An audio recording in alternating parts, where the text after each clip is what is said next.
first introduced this back, I don't know, a couple of years ago. Who was with the company? Rosie? Did you go there? No. Nomás, Rosie? That was it? Oh, so I don't have to present, right? I remember. That's why you have to present. You were the only one there. No. Actually, this was developed about 2 years ago with the help of the consultants because we wanted to have some type of uniformity in as far as the three clinics are concerned with when a patient registers all the way through when they discharge. Because as you well know, what the west side does and the east side and Horizon does is a little bit different, and it varies here and there, and it's going to continue to vary a little bit, but I want to see we can't uniformly follow a step-by-step process so that, say, someone leaves the front office, that the next person coming in can pick it up, and the training will be a little bit faster and more efficient. So, having said that, we're going to embark in this journey. I know you guys have already gotten a section each of this particular processes and procedures. So we're going to talk about, the first part is scripting for when a new patient calls, and it's a protocol. Who had that section? You guys did. So why don't we have either one of you or both of you talk about what you saw here, what you changed or want to change, and then let's discuss as a team as to what we want to see from here forward. Okay? So, if one of you wants to talk, come on. Sure. Or up there. Basically, what I saw when reviewing this is pretty much what I think we all have gotten into a habit of doing, and all the new people too, as far as greeting our patients, good morning, good afternoon, thank you for calling Al Paso Physical Therapy, this is so-and-so, may I help you? Yeah, and then the patients give you their name. I have a referral for physical therapy. Okay, I'll go ahead and help you. May I have your name?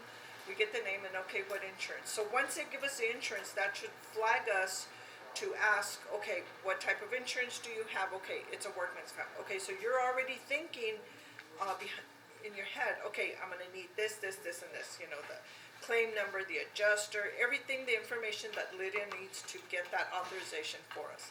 Okay, they have United Healthcare only. Okay, we're not providers, but we can see about if that plan. So you're already trying to process all that information once they give you that insurance information. Okay, let me go ahead and take your, if you have a few minutes, let me go ahead and take your demographics. So we take their demographics, address, phone number. Social Security is always the hardest I've seen. For some patients, they don't want to give it to you. They're like, no, I'd rather not give it to you. And then when they come in, they still don't want to give it to you. But in that sense, we tell them a lot of times, we try to tell them, it's for billing purposes or for your insurance. And sometimes they still don't want to give it to us. So in that sense, I think we need to respect the fact that they don't want to give us their Social Security number, things like that. Basically, try to get, phone number, emergency contact also. We need to go ahead and make sure that we ask them that. Once we get all their demographics, then of course, thank you very much, for supplying that information. As far as, what body part is the doctor referring you for? Oh, okay, well, they're gonna give you all this explanation. Oh, it's my back and then my hip, and okay, what does the prescription have? Because sometimes I know that we have that problem. Our patients tell us, oh, it's for my back, blah, blah, and then they bring the prescription, it's totally something else. It's like cervical, and we've already opened the episode of care, and we're like, oh, okay, different body part. So, ask them, okay, is it specifically your neck? Oh, it's my back, all your back, lower back. So we can kind of do the episode of care with that certain body part. Okay, you're coming for your shoulder, is it right or left? Did you have surgery? Was there x-rays done if they didn't have surgery? So we kind of want to get all that in there. When they do call you and they tell you they have their referral, I know I had mentioned this to Sylvia. When a patient calls, inquires about becoming a new patient, hi, I have a referral from my orthopedic to begin physical therapy. They might be coming from their PCP, they might be coming, the house, I know sometimes we all get calls from the hospitals. I know we do that, oh, I have a referral for you, case management is calling you from the hospital. In the hospital, what I've seen, and I'm sure you all have, we have to be careful, make sure there's a prescription, cause they'll send you the whole patient's chart, and there's no signed prescription. Who is the doctor referring? Okay, is it a doctor in-house? Because if it's a doctor in-house, it's not gonna do us any good, cause then where are we gonna send the documentation to? Cause they just kind of rotate in the hospital. You know, if the doctor, say for instance, maybe their orthopedic doctor followed through with them, their PCP followed through, so we need to try to get as much information, I think, especially if it comes from home health. I know we get, the adult daycare centers call us a lot. So we'll ask, you know, go ahead and send us the demographics on the patient, do you have the prescription for the patient? Because they take that patient to the doctor's office, they'll have the prescription that the patient brought back. So they'll call and say, oh yes, Tom, go ahead and fax it to us, and the insurance information also, and we'll go ahead and schedule them. I know we normally at HV will schedule them at 9 o'clock, because this way, all their patients that come from that certain center are all scheduled right about 9 o'clock. Unless I have 2 evals coming from them, then we'll do one day and one the next day, unless I have 2 therapists that day. Because of the fact that we're trying to make it convenient for them, you know, so if an adult daycare center calls and say, oh yeah, we have your patient so-and-so here attending also, let's try to make it easier for them, scheduling them all at the same time if we can, 9:30, so that they make one trip to drop them off, and then they all start finishing, they tell them, okay, you know, we let the patients know, we'll call right now, Mr. So-and-so is almost done also. And, you know, they're pretty understanding. So it's gonna come, the calls are gonna come even from the workman's comp, the adjusters, or the insurances sometimes call to give us that information. So it doesn't basically have to be from an orthopedic, it could be pretty much from anybody. So that was the only thing we saw there, is that it specified orthopedic, but just to kind of review that it doesn't necessarily have to be from an orthopedic doctor. What side of town do you live? Because they can live on the west side and work on the east side. So we're gonna try to make it, that's another thing, we're trying to make it convenient for our patients also. You know what, okay, you live on the west side, oh, but you know what, I work on the east side. Okay, well, we have an east side location, you have the option, if you'd like to attend right after work, go to our east side clinic, do your therapy, and then go home from there. Or if you'd want to go to the west side, you know, their later appointments are at 5, so it depends if they wanna get off work or not. So it's always what makes it convenient. Zip code also, make sure they're in the zip code, that's another thing, how we'll know. Okay, you know, we're located, I know Adriana, and I will tell them, okay, we're located in Horizon, is this convenient for you? They'll tell us, oh no, it's too far, I live off of Yarborough. Oh, well, we have an east side clinic on the Trevino, you know, between Traywood and Montwood. Try to specify where the other clinics are so that they can decide which is more convenient for them. What else do we see?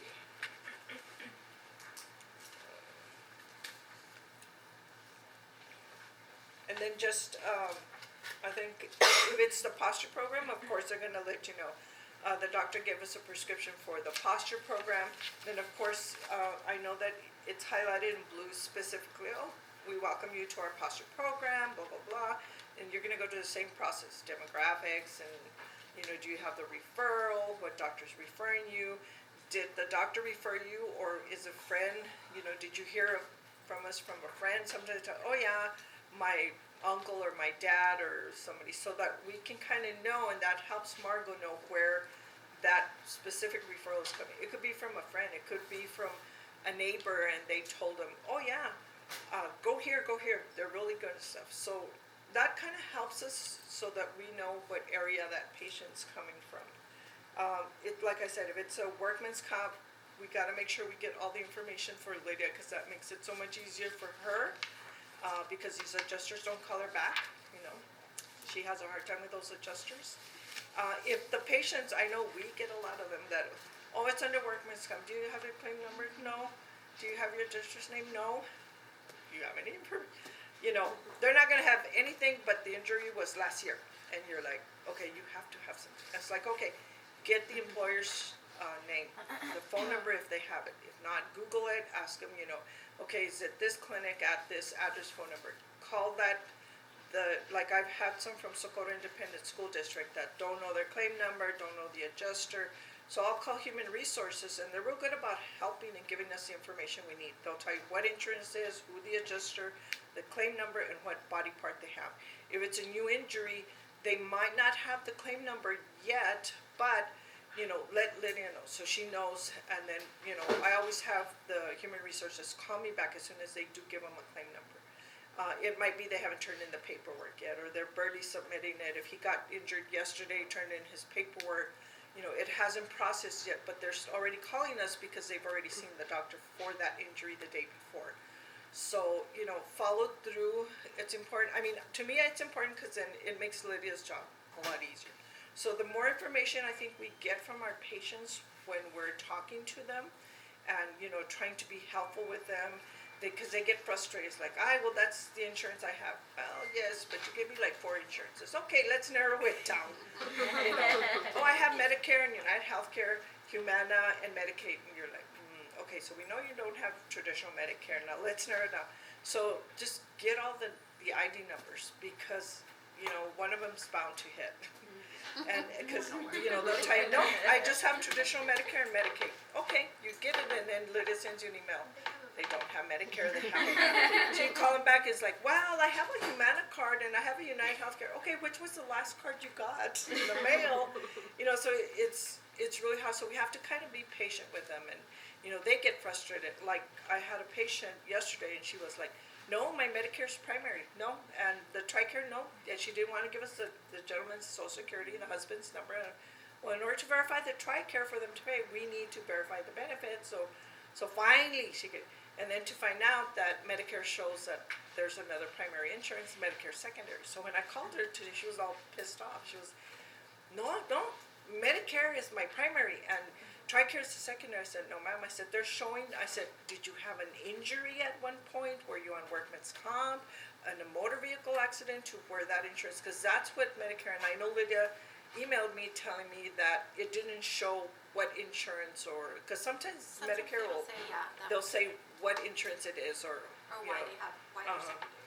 So then I said, I apologize for that, for the inconvenience, but I said, can you please call Medicare and check to see and give them the update? Maybe their system hasn't updated the fact that your Medicare is now primary and your TRICARE is secondary. I said, and she's scheduled Monday. So I told him, I'm going to a meeting, just go ahead and give me a call back, leave me a message, and I will call you back to follow through. So, sometimes we need to help our patients. They'll right away tell you their copays too. Do I have a copay? Well, let us verify your benefits. We'll call you back, with your copays, and let you know if you have a deductible or anything. So, we need to try to work with them. And then, like I had one patient also, transportation. We have a lot of problem with our patients not having transportation. They live out there, they live by themselves. Well, I found out that United Healthcare pays Border Taxi to pick them up. They give them 24 rides a year to doctor's appointments, pick up and drop off, which is great because a lot of my patients have United Healthcare. So this one patient, she was all upset. She'd been a prior patient, and she says, well, I don't have a ride, and they could barely bring me today for the eval, so I'm not going to come. I'm just going to come today, and I'm not going to come anymore. I said, no. I said, let me get you transportation. I said, you have United Healthcare Medicaid, your United Healthcare paper. No, mija, pero yo no quiero hablar porque no les entiendo. No se apure, yo le voy a llamar. So I called the insurance, and I made the arrangements for her transportation with Border Taxi. So she was so happy because she was going to be able to come to therapy. So we all want to, step up to the plate and help our patients with whatever we can, because you know what, that makes us look even better. They're so grateful. They're going to come back. They're going to keep coming back. They're going to refer other patients to us. They're going to go to their doctor and, let them know that, oh no, this company was great and everybody's so helpful and friendly. So all that is really important when we take that initial call. I know, let's see, doctors. When we, what doctors are you seeing? Okay, so if we don't have that doctor in the system, then of course we need to say, okay, I know that we ask our patients, what clinic did you go to? Because they can tell me, oh, it's Dr. So-and-so. Okay, which clinic? Did you go to the one on the east side on Murchison, or did you go to the one in Murchison? So we kind of want to know, if you know that doctor has two different offices, kind of, okay, well, on what street is he on? That way you already know, okay, it's a new doctor on the street, you Google it, and then we can send Monica that email letting her know, can you add this doctor, look up the NPI for her, or when you call the doctor's office to confirm that that nurse practitioner works there, because you're gonna get the nurse practitioners also. Call the doctor's office, you know, we need to see who's the supervising doctor, so we, you know, that way when Monica gets that email, she has everything she can add in your doctor for. So that's another thing too, the doctors are real important, or they'll tell you it's a nurse practitioner. A lot of times if you don't know where that nurse practitioner is from, then ask them, well, what clinic did you go to, or what doctor's office, what street, so you can kind of start thinking, oh, okay, let me figure out which doctor it is, or which clinic, and, because some patients don't know, they see the nurse practitioners and, pues sí, en la clínica allá en Batemans, oh, okay, you know, narrow down, but, oh, and CC Margot on that doctor, especially if it's a new doctor that you haven't ever gotten a referral from him, and now you're getting a referral. Once you send it to Monica, CC Margot, so Margot can touch base with that doctor, thank him, you know, take him a little something, introduce herself, and that way we build that rapport. You know, she'll build that rapport with all the facilities and letting the doctor know, so he's aware that we have 3 other clinics, not just that one clinic. Let's see. Appointments, well, insurance, I think I went through that, right? Insurance is important. Sorry, I'm just going through it because I'm thinking of all this.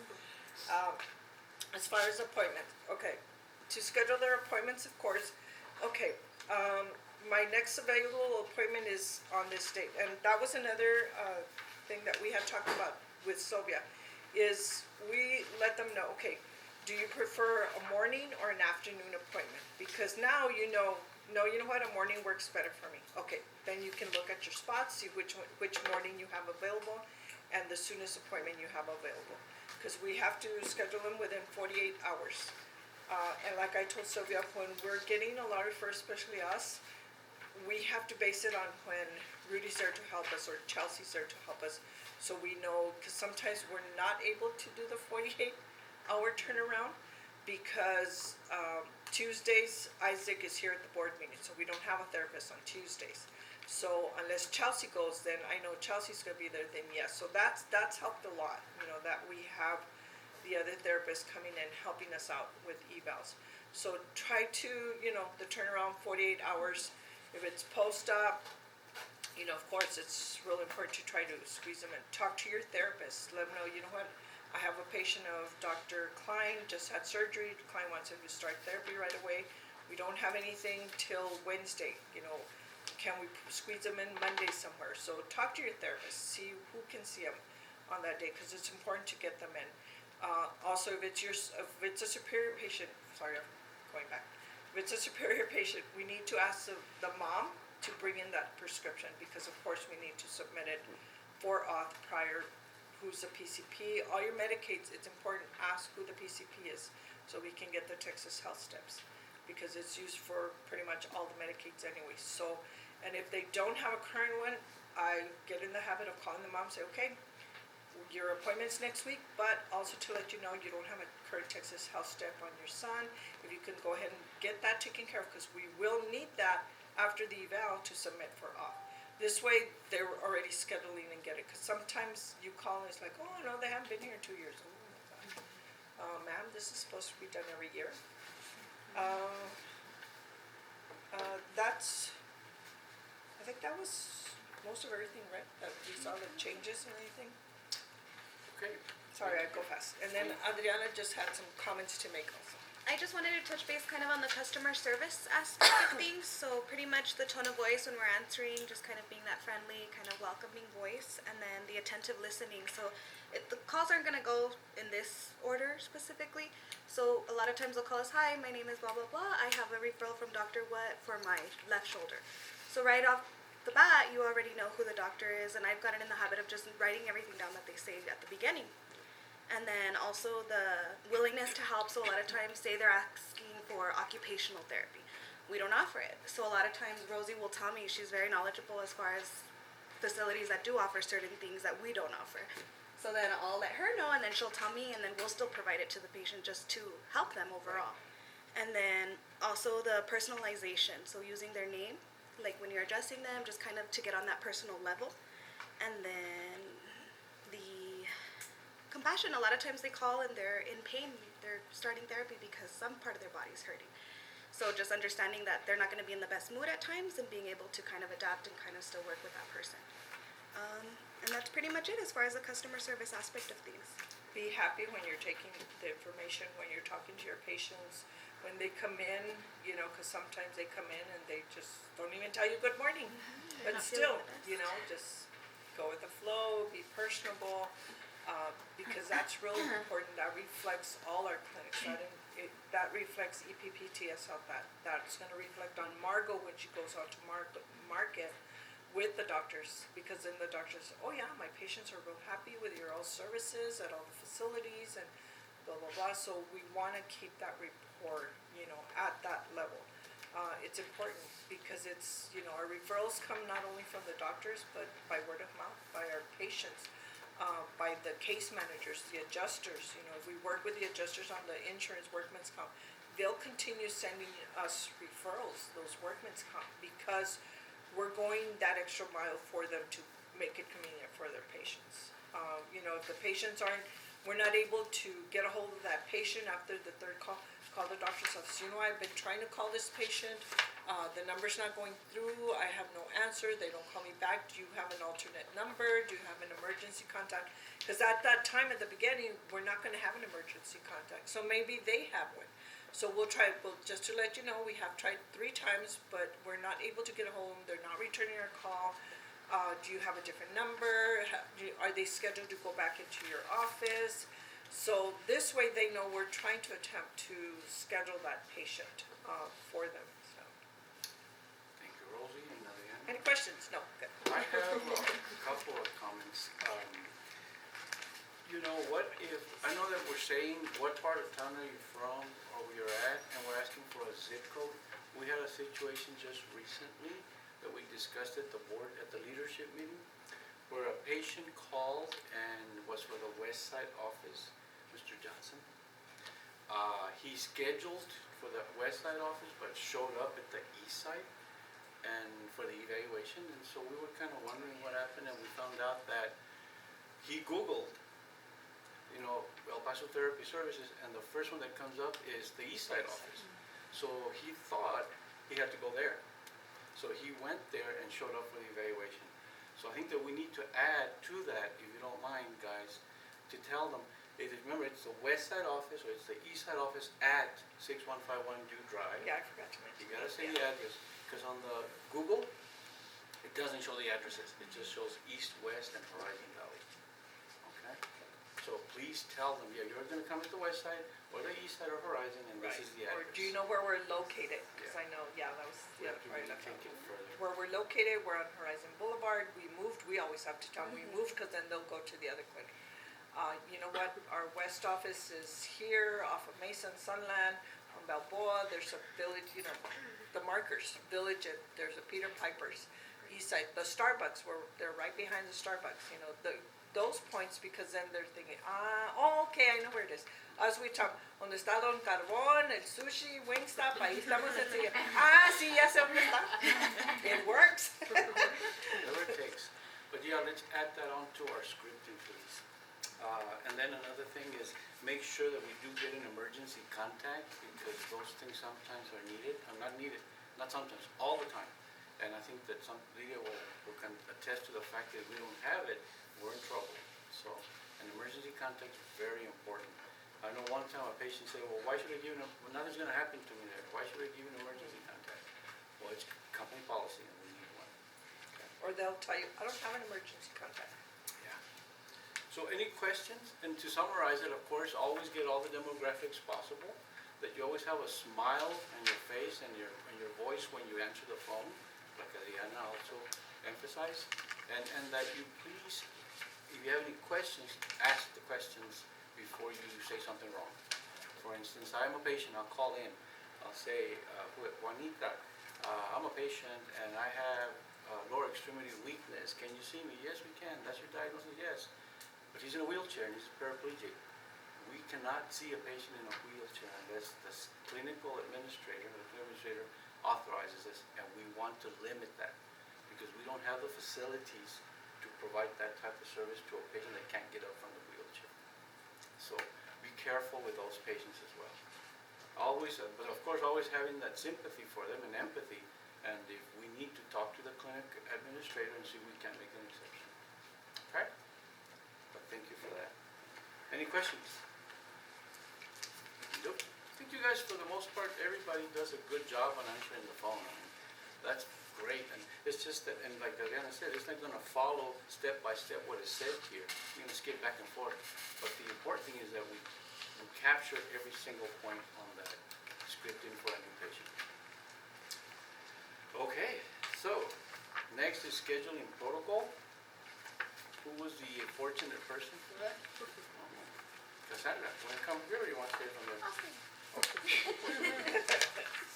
Okay, so for the scheduling protocol, of course, it's basically what Rosie went over.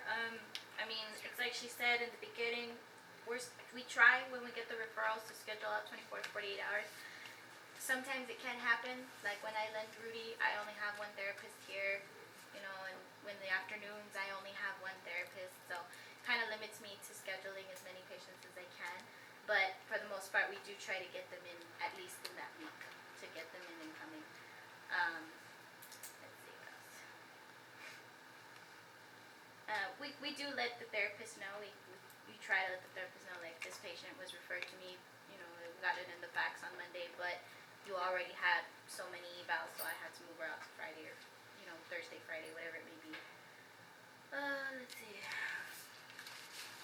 For the change that I had spoken with Sylvia that we came upon was, previously it had said that we schedule out the full referral, so if they're referred for 3 times a week for 4 weeks, we changed that part because we were seeing that it was affecting our no-show cancellation rate when we were scheduling it all the way out. So now we only do 2 weeks instead of several weeks. Is everyone doing 2 weeks? Yes. Yes. So yeah, that's the major, that's going to change here, correct? Yeah. Mm-hmm. Yeah, because it was affecting the no-show cancellation rate, so we decided just to go out 2 weeks instead. And then the workers' comp scheduling, like Rosie went over, we automatically trigger when we hear workers' comp. We know we should know to ask for everything, all the information possible, employer, adjuster's phone number, fax, who the insurance is, the claim number, and as like Rosie said, sometimes they just call, I have workers' comp, and my knee, and I heard it 2 months ago. Even the date they won't know. They'll ask them, when did you hurt it? I don't know, it was in May. I don't remember what day. So we'll just have to try to get as much information. The most part, what I try to do is I try to get the doctor, so at least so the doctor, because I know the doctor who referred has all the information. So if the patient doesn't know, at least get the doctor that's referring. Then we know that we prioritize workers' comp is always our number 1 to get in.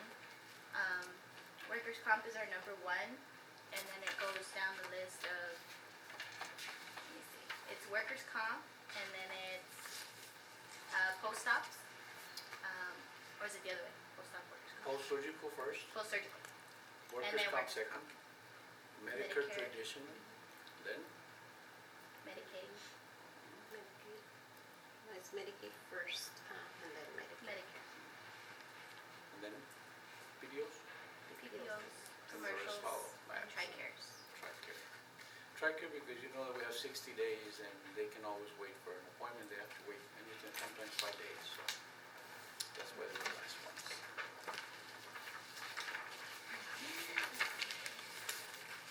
So, And after that, so we know what to prioritize if we try to get make sure that we get especially our post-surgical and our workers' comp, because they are on time limits. surgical just because, you know, they just had surgery. We don't want them to get in the habit of not moving if they had a shoulder injury, anything like that, where they become stiff and then it's just harder to get them mobile again. So we try to prioritize them first. Utilizing the 30-minute schedule. We all know that there's only 30-minute appointments. So we try to put them in as much time as we can. I had a small confusion on the double book for commercial, work comp, and follow-up and or re-eval, because we don't book re-evals at the same time. At least the West doesn't. But what my confusion was is that if it meant double booking it with commercials, like follow-ups. That's what I was confused on. So me and Sylvia went in there and added the letter A, so we know that just one re-eval is in that same 30-minute time slot, along with a follow-up. Because we can't put two re-evals at the same time. Let's see.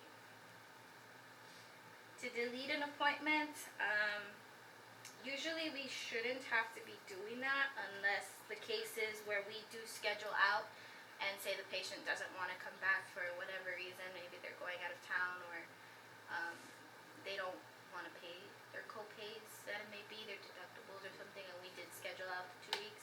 That's the case where they want to self-discharge, or if they feel like they don't want to come back anymore, they feel better, that's when we would delete those appointments that are scheduled out. Yeah, the same if patient cancels appointment 1 day out from appointment date. Usually we don't try doing that. We try to reschedule them. If they do call and they say, I'm going to cancel for Monday, we would try to get them to reschedule for later on that week. Same thing, patient calls to discontinue. If the doctors decided that they don't want them to come back to therapy, maybe they have another injury that's not allowing them to, that's when we would delete the appointment. For the no-shows of the appointments, we all know the protocol that within 5 minutes, if they're not in there by their appointment time, we call them to see if they are going to come in or if they're on their way to make it to their appointment, because we know we see a lot of patients and we know the effect of a patient coming in late, what it can do to the schedule. And then the techs are going crazy, the therapists are going crazy. So we try to keep it in the 5-minute range of their appointment to make sure that they come in. If we call them, they don't answer, we leave a voicemail. That's the case where we would no-show, and then we make sure that we note it in the chart and as well as on a when we no-show, doesn't that is right? Yes. It does? Yeah. Oh, okay. So then we'll just make sure that we put it in the chart and archive that note. That we did attempt to call, they didn't answer, so we left the voicemail, and if they show up, then we just done no-show and put them in. It doesn't pop up immediately, Yeah. but he did the notification. And then, yeah, right there on the bottom, any appointment that is canceled, rescheduled, or no-show, we have a note in the patient note, and we make sure that we archive it in the comment section. Let's see. For the scheduling and initial evaluation with the guidelines, so of course we have patient is post-op, tells you they are in pain or is workers' comp case, we try to put them in as soon as possible. We go down the steps, we try for the 24 to 48 hour rule. If the patient is requesting a specific date and time that's not within that 24, 48 hour, we let them know, well, I do have a spot available. If they say no, well, I'm going out of town, whatever it may be, or I'm not feeling well, I'm not going to come in this week, we can always just let them know, okay, well, we'll schedule you out for when it's appropriate for you. If there's no resolution, then we go ahead and talk to our clinical director. We let them know, I tried to schedule this patient, they didn't want this certain time, or if it maybe we are jam-packed, we don't have any spruce for evals, and we talk to the therapist to see if maybe we can move one of those evals, say they're a commercial or a PPO or TRICARE plan. We know that we have the time, so we can move them out.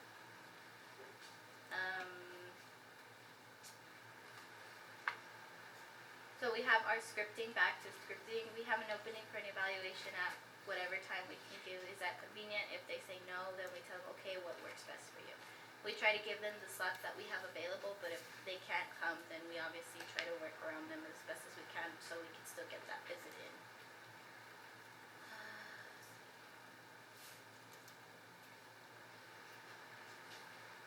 patient, CQ calls, wants to schedule if there isn't a spot.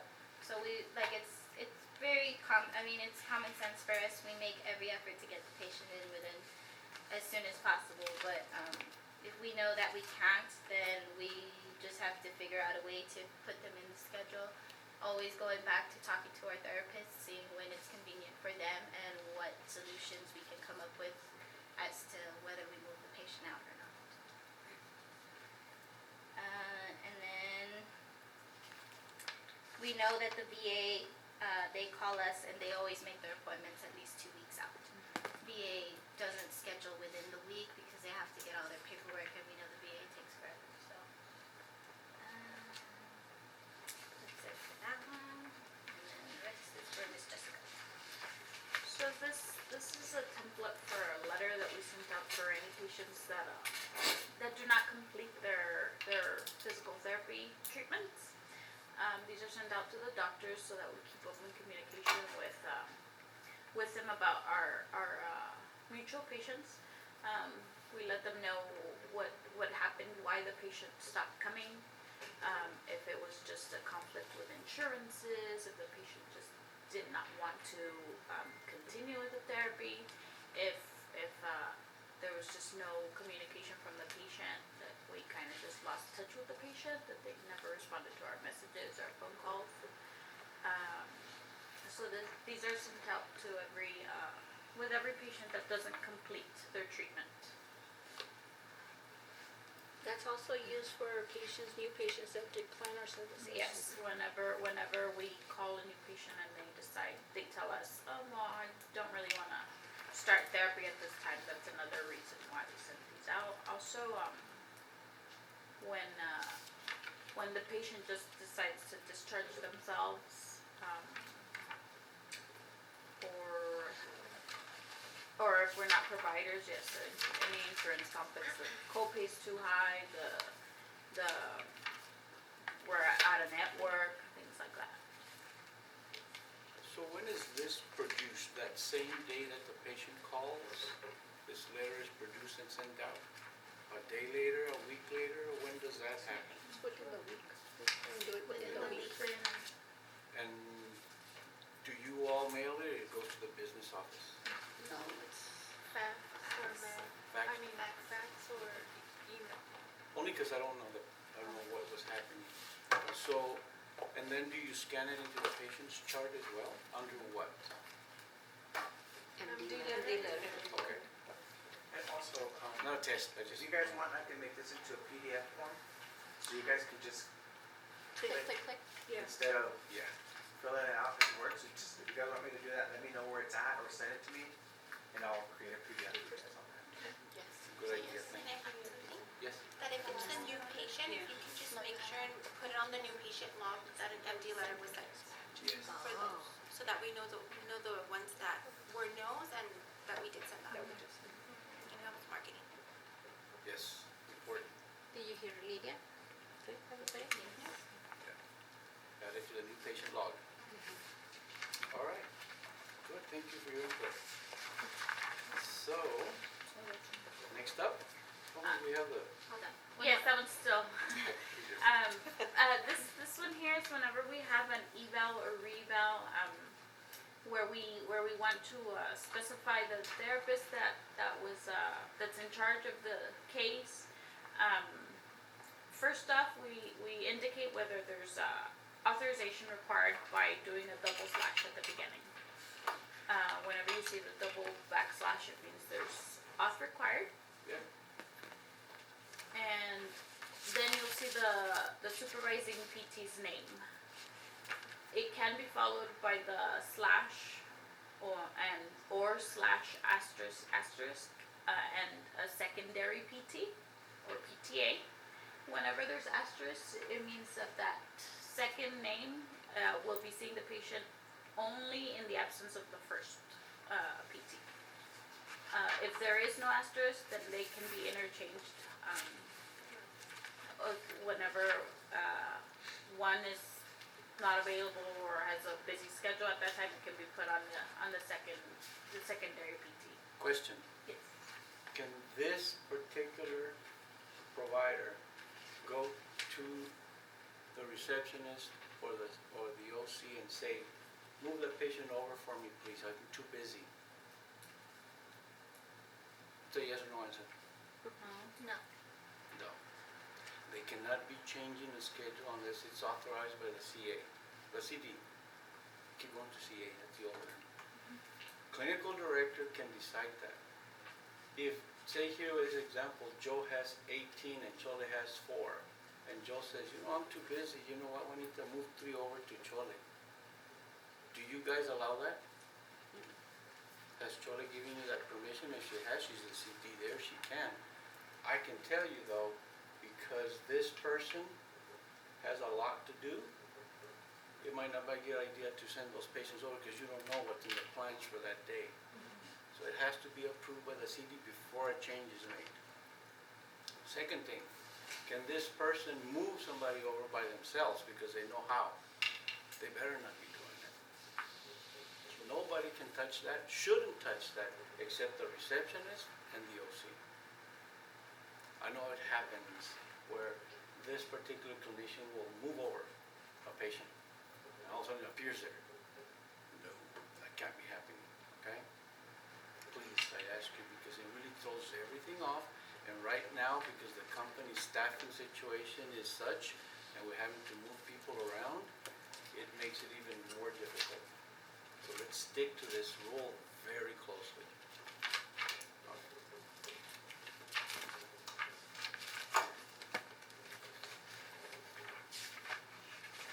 New patient arrival and registration procedures.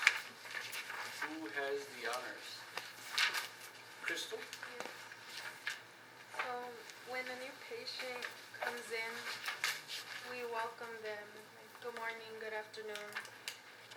If we know it's the patient, we can address them by the last name, Mr. and Mrs. If we don't, we ask them, how may I help you? They tell us they're here for their appointment and the time. So we ask them to sign in, and then we ask them if we could borrow their documents, ID, insurance cards, the prescription, referral. But I don't have a prescription with me. What If they happens? don't have it, so we always, before when we schedule them for their initial eval, we call the doctor's office so we could have the referral, so we won't have that problem. Especially when it's a post-op patient, we try to get the referral along with the operative report and any MRI or X-ray report, so a therapist can already have it. Thank you. Okay. So after the patient's greeted there at the front desk, what we do is once they're verifying the demographic that all the information provided over the phone or in person is correct, we go and make the copies of the ID and insurance card, any other documents, which might be an X-ray or MRI, anything that they want the therapist to see, we'll make the copies, come back, explain to them their consent form. We go over each section on the consent form, benefits, making sure that they're not receiving any type of home health care, the release of information.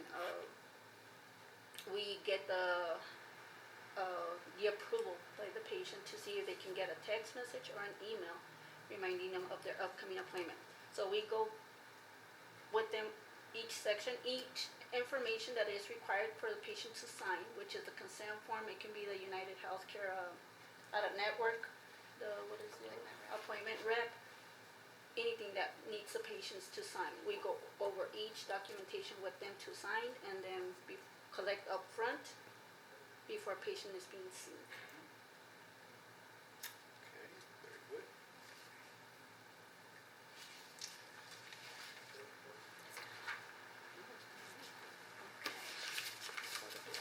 Alright, sorry about that.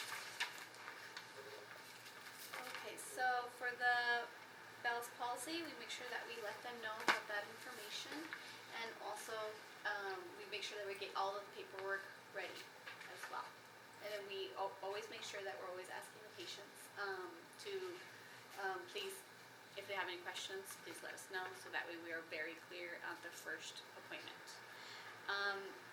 When Juanita is going over the consent information, that is the time when we usually figure out whether this patient's gonna be a questionable patient about the payments, the co-pays, the co-insurance, if they're gonna wanna continue therapy, if it's gonna be an issue. So that way Juanita could prompt me to have a conversation with the patient before they leave on their initial eval, because we do get that often here at our office. So, with that, when we discuss the co-pays and things like that, we use very delicate, compassionate words to talk to them about it. So we let them know that we are more than happy to help them, so to make sure that they don't feel, one, we don't wanna cause shame, we don't wanna make them feel uncomfortable or forced into treatment that they can't afford. So definitely that's that's an example of verbiage that I like to use for the patients. The main reason we do that is because we want to make sure that we are collecting upfront at every appointment, and we want to make sure that they can do that, and we are in agreement, and it's very, very clear. Just so that way they're not getting at the end of their treatment a surprise bill.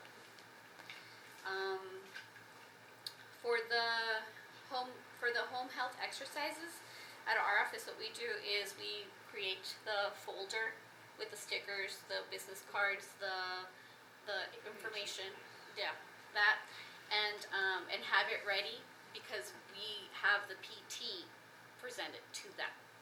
And then once it is given to the patient, we scan in the copies into their account. And then,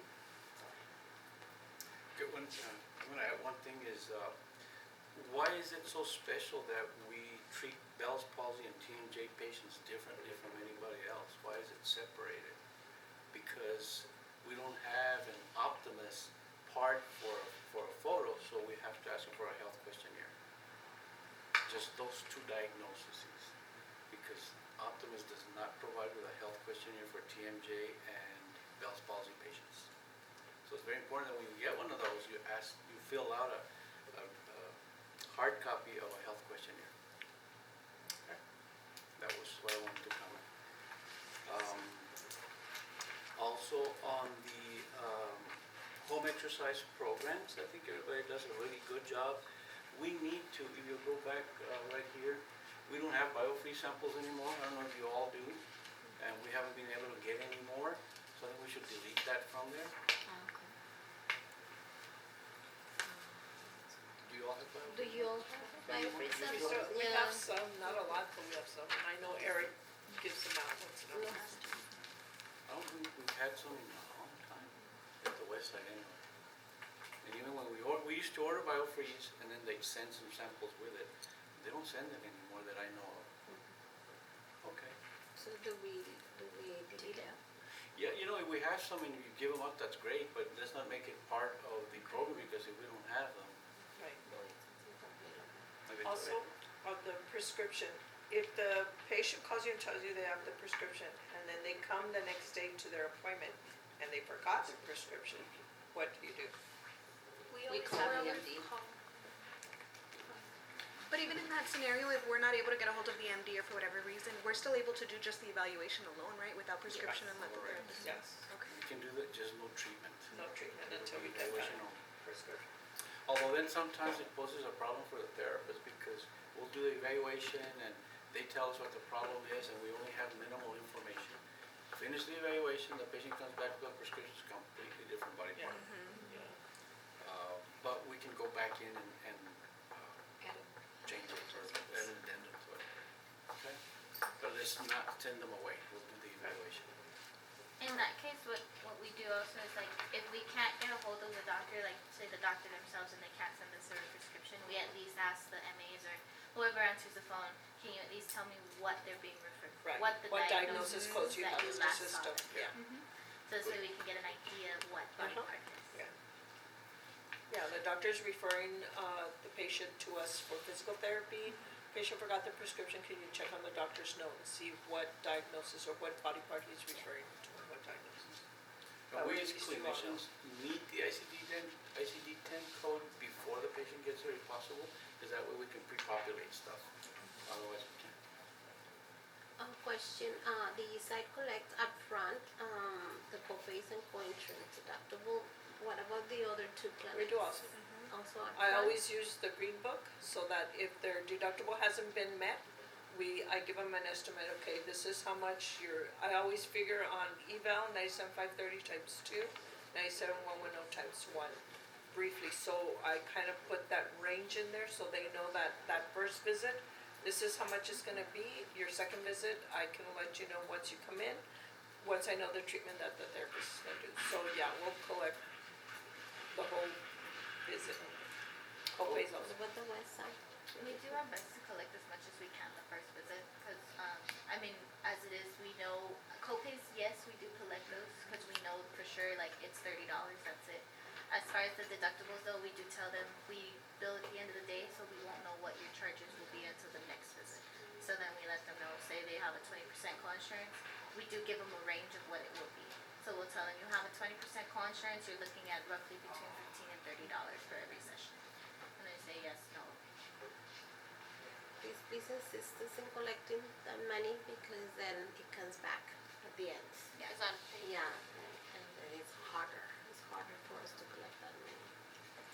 And again, I'm gonna emphasize that everybody gets a receipt. Everybody, even if I tell you I don't want one, you need to tell them it's policy from the company that you get a receipt, period. Because that should be done in every clinic. Even if I come and tell you, Leah, no, I don't want a receipt, I don't need a receipt. I'm sorry, but it's a company policy, I'll just give it to you, you can do whatever you want with it, but I'm gonna give it to you. Okay? Please follow that. And then just one more thing, on the part where it talks about the insurance benefits and coverage, does every clinic review that with the patient, or are we just giving it to them and having them, No, we review it at the beginning. everybody reviews it, okay? Make sure.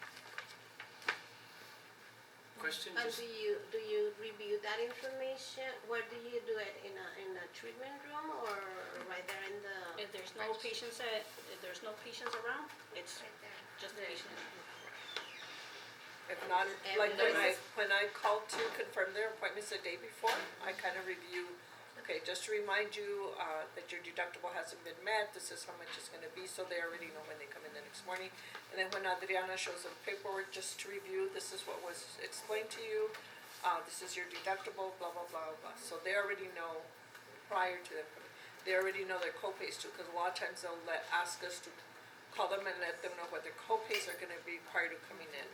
So a lot of times we'll either call once Lydia verifies, we'll let them know, okay, your copay, we got your benefits, you are covered for physical therapy, but you do have a copay of $40. Oh, well, it's too high, we'll come in for the evaluation, get treated, we'll talk to the therapist and see what he can do for you and stuff, and then that's when Isaac and I'll meet and decide if we're gonna lower the copay a little bit or whatever. But, yeah, I try to do the benefits prior, so when they come in, if it's real busy in the front, if not, they'll just come into my site. And just to kind of, if they don't understand and stuff, then they can come in and stuff. Yeah, please make sure that you review with the patient because sometimes we get like, no, nobody explained to me or, that they are not aware of their. You initialed? Or like also, if for whatever reason, we find out later that the benefits were incorrect or different, Yeah. we need to have them sign again another consent. And that's really, really important because then that affects us over here at the business office. So, whether it's that you notice that you filled it out wrong, for some reason, please do another one, have them on the very next visit, fill out another one. Or if you get an email from, either us or Lydia, also, if you guys can please make sure you do another consent and have them sign it. any questions? All right. So Lydia next. For the thank you text, the same information that was presented at the professionals meeting. The messages are to be sent as thank you to our evaluations after they've been seen. We want to try to do it as early as possible. The only thing that was changed on here from the professionals meeting was now we're including where it says calls and texts disabled to this number. so that way the patients aren't trying to call or text that number back, because it is a 915, so it looks like it's coming just from a number, so they're thinking it's the clinic number. Yeah. So, and it's both in English and in Spanish when you're sending the message. Number 9, can you update the website? It's a typo. Oh, right there. Yeah. And also, you know what, because they were going back and forth on the verge, maybe we should put incoming calls and texts to say. Yeah. Yeah. I know we spent like 30 minutes trying to find Trying to- just the right word. The word, yeah. So maybe you should say incoming calls and texts. And then as of right now, it still is just being used for the new patients to send out these thank yous. And then the only other thing that was added is to also include it on the new patient log. So the last column, it does say text or email. When you send out the text, if you can just document it on there with it's yes, right? The yes, indicating that it was sent out. So that we No, know it the- It says says text text. or email. Oh, text or email, sorry. So just put text.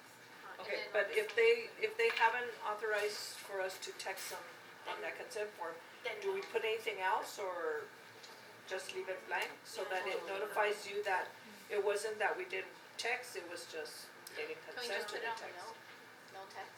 Do we put, Can we add no another consent field? or text or? I So I said, just let me know what we need to add. Norma, you can update it yeah. and put, not available in Or a. no text or something, cause, Or yeah, cause either then you're gonna have all decline. these ones that don't Or have anything. empty. And it's gonna look like we're not texting them Right. or, but they're Because not giving what- us consent. Sorry.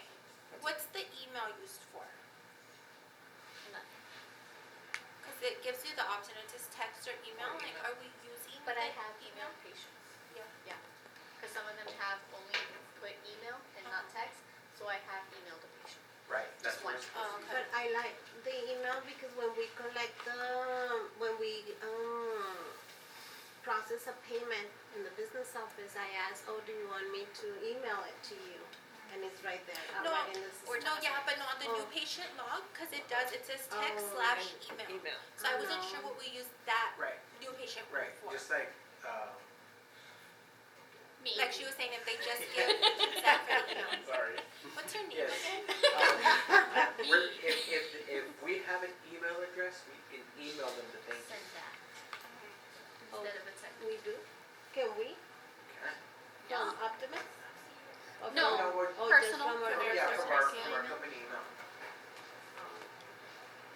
Are you doing that? Have you? I've only had one where I emailed. No, I text them if they say they, do the text and I text them the thank you.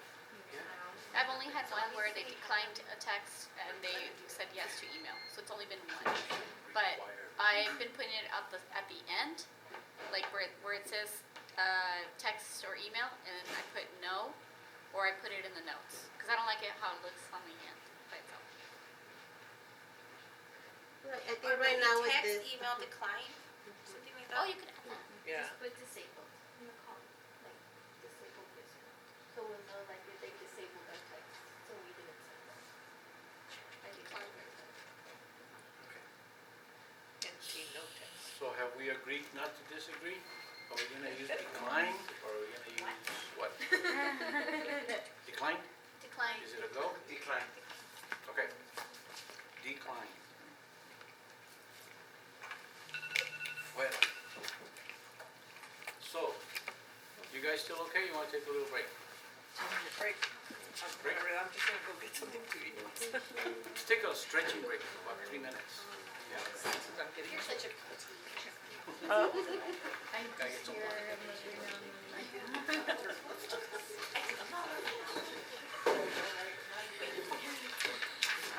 I got nothing to do for it at 2:30 I know. and I want that. I want to take advantage of no kids. Oh, no kidding? I need 2:30 to have it.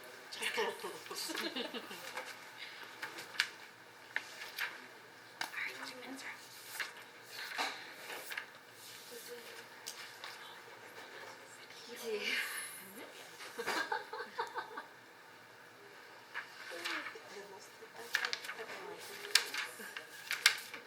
A ver, ¿quién está más fría?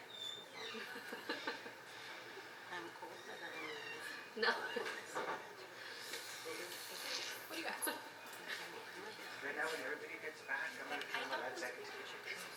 so I can put on Facebook. No, EPPTS front office always learning to be best for their patient. In class. I need material, people. I need material.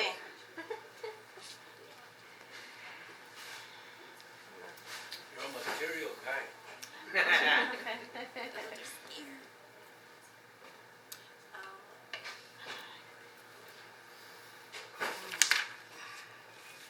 Always good to stretch. I was originally starting that way, but I got here. You beat Crystal then. Yeah.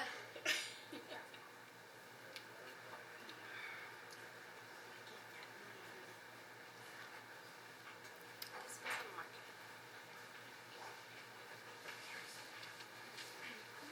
Because you haven't ate anything. I'm gonna get ahead. Goes my head. I thought I was on a sequence. Everybody back? Good. Oh, wonderful. Armand. Nice. We'll start. He's gonna switch the, Oh, we do need it. here we do.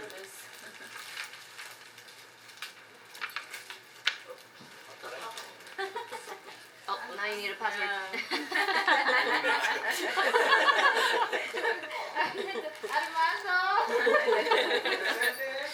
Somebody mess with your stuff.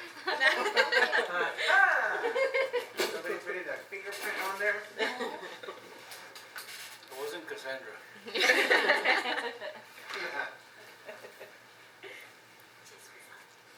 Is the other way around. All right. I have a little bit to say about this before you start. Oh, Who's got huddles? The Well, somebody has a. clinic right? huddles? Okay. So, the EPPTS huddle procedures, we started huddles back when the consultants started helping us to switch the company around. And one of the consultants likened us to a football team and said, everybody hears about football, even basketball, it's a sport. And you know that in order to get a play done, you have to huddle. A quarterback has to tell their players, this is what we're going to do. And that's done every single play. Nowadays, because of technology, they don't have a huddle physically, but they have an earphone, and the coach can tell them what that play will be. So that's why you don't see the huddles much anymore physically. Our huddles here are very important. They might seem boring, redundant, another word? I know. Yeah, but they're very important because it sets the tone for that day. Consistently, I know the East Side and Horizon do it. We do it too, but not as consistent as I'd like to see it, but we're gonna do it. And I'll be the first to say I'm a sinner in that area. But the daily huddle is just as important as the weekly huddle, as is the marketing huddle, as is the, what other huddle do we have? Whiteboard. The whiteboard huddle. So even though some of the information is repeated, it's repeated because it is important. So, and I do want to give kudos to all of you because our company is very good at keeping matrix up. We know, everybody here knows how many visits we need, how many referrals we should have, why it's important to keep them up. The clinicians know what we charge the patient per visit, the cost per visit, because if we don't know what a cost per visit is, then we're not going to make money. For instance, if our cost per visit is $87 and we have a plan that pays us $60, well, we're losing. We're paying that patient to come in. So that's why it's important that matrix are kept, okay? I wanted to say that, and I know you know that, but I wanted to repeat it. Having said that now, first is Sylvia. Yes, the daily coverage schedule procedure is we meet OCs or a designated receptionist. always have a backup. So Adriana has not joined us. Maybe Adriana should be joining tonight. But I always thought Jessica has not also joined us. So maybe at one time we can have because everybody needs to be at the call. I'm gonna change this to 15 because some of the reception or staff they go to lunch from 1 to 2, so we give them that 15-minute time to getting into the office. So we review the visits for the next date's appointments scheduled. So and before that I populate total number of visits, evaluations, reevaluations, progress notes, and discharges into the system. And then we also review the PTO calendar. And if somebody is not feeling well, they report anything, or if anybody that is leaving for some reason early and is not on the PTO calendar, so we discuss that. Then the OCs or / receptionists, they come prepared with morning and afternoon breakdown for visits, and their professionals, number of professionals, and the evaluations in the afternoon. And we calculate the ratio per clinic, and that's when we decide if we need to still make modifications for coverage, and professional needs to move to another clinic for coverage. And then we have a section that if we need to make any comments or report any issues, anything that pertains to all 3 clinics, it's a time for us to discuss that information. And it's already a spreadsheet, it's already on the OC files folder, daily huddle. And then we send the table by email to the CDs, the OCs, or whoever is backup. And usually the clinic will provide me with that information. But the most important thing is that if you know the clinic, you know that you have something is happening that is not on the PTO calendar, please start contacting somebody, or letting me know, so we can start planning ahead, like if a professional is feeling sick or calling sick or is not coming, so that way we don't wait until the last minute to make arrangements for coverage. But pretty much that's it. Questions? Okay, so the next one is regarding daily clinic huddles. Just some notes that I have from Chole. So research has shown that daily clinic huddles will assist an organization in preparing the staff for a successful and productive day. The purpose is to check in with your team members about what the day will look like, so it's not like to solve problems, more so as to see how the day's gonna go. And to prepare for that. Daily clinic huddles should be short and to the point, so they shouldn't be taking any more than 2 to 3 minutes. And so the other part is that you want to gear your staff up for a successful day. So with that, you're gonna you're gonna have a team, and then you're gonna have them rotate. But here we have the procedure on how to get the information in order to present at the huddles. So to determine the number of visits, you're going to go to Optimus. You're going to click on Reports tab at the top, and then you'll filter. So you're going to select daily visits by status. You're going to select your clinic. It'll be by visit type, and then you're going to enter the date that you're need the information for, and then you click on View Report. Once you do that, then you'll see the report. The report's going to give you the information that you need, so you're going to have to deduct. So like, for example, on the follow-ups, it gives you a tally of how many follow-ups there were, but it starts like, it'll tell you how many canceled, how many no-showed, so you have to obviously deduct that number from the total. And so it'll do the same for initial evals, re-evals, discharges. And so that's how you get the number. The information that you need the breakdown for is you're gonna have total number of visits, total number of evaluations, total number of re-evaluations, total number of progress notes, and then total number of discharges. So based off of those totals, you're gonna break it down to AM and PM visits. Or visits, evaluations, and re-evaluations. So I put an example there. So we just said, let's say it's Horizon Valley Clinic for the date of 5/6.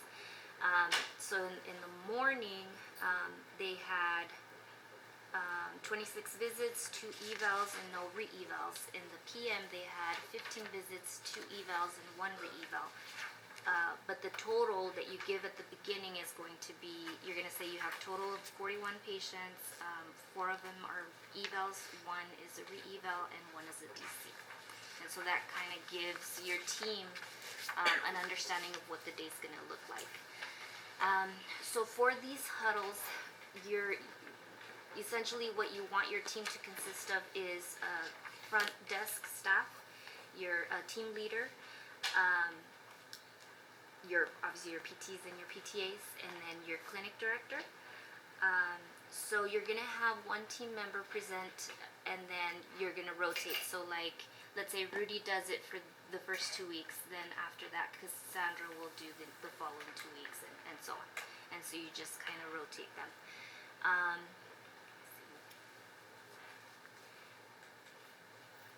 Okay, so obviously you need to teach your team how to obtain the numbers, which we have the procedure there, and then so by having a different team member present, it's like someone is saying it, everybody's hearing it, and everybody's engaged. Okay, so that's kind of like the focal point. Okay, so let's say it's Rudy's turn. So Rudy would be in charge of telling the team, okay team, we're ready for huddle. And so everybody will, gather and do the huddle. So you're gonna choose a core time when all the team members are present, based on the team that you came up with. And then you wanna be consistent, so same time, same place, every day. And that kind of goes based on, I guess, the idea that humans do well with predictability and consistency, because we're just designed that way. So, and then at the clinic huddle, you're gonna identify staffing needs, so clinic needs, office needs, technician needs, and professional needs. I have one comment on that. Yes. Only because of experience. Mhm. We do this the morning of, why not the afternoon before? Because you're preparing and you don't have enough clinic staff, then it's already the day of and you can't call somebody. The whole purpose of a daily huddle is to prepare for that day, and you're depending on your staff to have all that ready for you. So if you're like, that concern would be your Juanita, and Juanita already took care of that for you. Okay. So you already prepared for it. So, okay, so on that, say today is Monday, and you have a huddle in the morning, and you say, we have 4 techs coming in, we have 2 PTs and a PTA, but 2 techs called in sick on Saturday. Your tech should be on it. Your team leader. Your text lead. They should already have known, but they don't know because he or she did not get called until Monday morning. Doesn't he get called? Doesn't your supervisor tech get called when they call out? I'm saying, what if they don't? Oh, like a last minute type of a thing, you Yes. mean? That's can when have- he starts calling the Yeah, other but officers. sometimes Yeah, your 'cause techs are gonna call in the morning and text the team Yeah. leader, I woke up real sick, I'm not going in, and then you can start calling the other techs, Yeah. but they don't answer. Cause I did the scheduling for a while with techs, and Oh, you're oh calling my the God, other they don't answer Yeah. you. So I come, know, Sleeping like, Beauties, answer your, I bet you if it was your boyfriend, you'd answer right away. They so I don't know answer. like team leaders have tried to contact like the other clinics to see if maybe we could borrow somebody or Yeah. something like. I mean, those are things that are unpredictable, But I know like the OCs that meet, in the afternoon, the PM, they're the ones that are looking into staffing and if people, but for that day things, but that's something you have to deal with that. So, okay, no, But- I know that happens. But that's Yeah. a good idea to do it the day before, the afternoon, because then you're planning ahead, your schedule, say you look at it for tomorrow midday, and you have 25 patients scheduled on Tuesday or whatever. But by the end of the day, it increased to 35. So if you're basing your text by what the 25 you had, you know, in the afternoon it's easy, okay, you know what, we had this many, now we have this. Do we have enough text to cover? Do we have the staff, you know, available, who's available to work and stuff? Yeah. So in the afternoon would kind of help instead of the morning. Because the morning, if your patients start getting there early, it only takes 2-3 minutes, but at least you're planning the day prior to how many, because I'll look at the schedule and I'll tell me, okay, do you have enough texts? We have this many patients in the morning and this in the afternoon. How many texts do you, because we already gave that her, the responsibility to her. How many texts do you have? And she'll tell me, oh, well, I have 4 in the morning and 5 in the afternoon. I said, no, we don't need 5, we only have this many patients. So, but in the morning I have 31 patients, so you need to put 5 texts in the morning. So, I mean. And I was just playing a devil's advocate. Yeah. For the morning or afternoon better, I just wanted some input from you all. Yeah. What do you all think?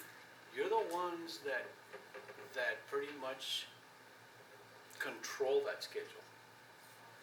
Do you like the morning ones? Is it accurate enough for you? Is it better afternoons? I don't think they've ever tried Well, it. we sort of do ours in the afternoon. At least I do it with Rosa in the afternoon, and we figure out what we need. That's why I was bringing it up. I think that the important message here is that you do the huddle, Yeah. that you are prepared for the day, and like it says there, you're prepared so that it's a successful day, and that you have happy people working. So whether it's in the afternoon or in the morning doesn't matter, I don't think. If you're used to the morning, doing the morning, you're used to the afternoon, but should be always same day, same time, same place. Yeah. Different person presenting. Yes. So I just brought it up because it happened, you know, if you ever hear, hey, how come we do it in the morning and Westside does it in the afternoon? Or Horizon Valley does it in a restaurant at 3 o'clock in the afternoon. It doesn't matter, that's what they chose. And burritos next door. So But just, are you all now doing the daily habits, or you're Yes. still not very? I was there, I've been doing it more often. I witnessed it. Oh, you would. On the Wednesdays More that I've been often. there, Yeah, it's been instead of done. Now, what I It's do when done I'm on not there. Wednesdays. It's done on Wednesdays 'cause Rudy's Rudy's got coming. it. Baby huddle. What are you doing, Rosie? What are you doing? Just go with it. So, okay, thank you guys, that's good input. Okay, the weekly whiteboard huddle, this one was divided into 2 sections because it's the form, actually. So I'm gonna do the left section, which is all the matrix, and then Monica's gonna do the right section. So on the matrix section, the form is already on the share OC files, and it is weekly whiteboard an operations meeting, is in a PDF file. So, that's the form, and then to gather the the numbers, is pretty, I already gave like a cheat sheet on, go to the next one, please, Armando, the next page, because that's the form. And then here, is kind of the cheat sheet, because we start with the cancellations and no-shows, and the matrix is the arrival rate, and so the presenter should be the receptionist, and always the budgeted will be 93%. And then on the actual, you will go to the report on the next pages that you're gonna see. It gives you where to go. By now, pretty much everybody knows. Because everybody knows how to get this information, other than probably a couple of the receptionists, but Adriana, please. And so the cancellation no-show, you will get it from all of them are from the reports menu, and this one is a cancellation no-show, and then you're gonna type in. We are presenting the information from the previous week, so you will select your range from the previous week, and by therapist, and it will give you right there the information. So you subtract 100 from what is given in the report, and then you type your information. The visits, is provided by the PTA, and as well, you go to Optimus, and you go to the total visits report, run the report, and we have a budget that all the OCs, I send to the OCs, and it's also by the consultants, so they know on a weekly basis what is the goal, so they input that information, and then they enter the information on the actual, how many visits were seen. The next one is the number of referrals, and that's presented by the OC. You also go to Optimus, and that's the new patients, and also from the previous week. And then it's also, you get the information from the operations report that was already given for that week. And then you enter what is actual on the report. The next one is the the charge per visit. The charge per visit is also from the operations report. This is presented by a PTA. And this one is a preliminary calculation. The charge per visit is based on billing charges. So it also, just keep in mind that for billing, we are behind 2 days. Sometimes it depends. If you're behind, then it pays us more behind to us, but for sure it's 2 days that we give the deadline for the professionals to submit their evaluation reports and charges. So that's also a preliminary, that's why I have in parentheses, because it's based on bill charges. The cash collected per visit, that one is presented by the OC, and it's also the budget that is gathered from the operations report. We divide the weekly cash collections divided by visits, and Monica sends an email every Monday to the OC. Try. She does her best to send it on a Monday, every Monday, on a weekly basis, and then you just divide the number by the visits, and you get your data, your actual data. Then the difference between cash collected and net revenue, that's based on your payer mix.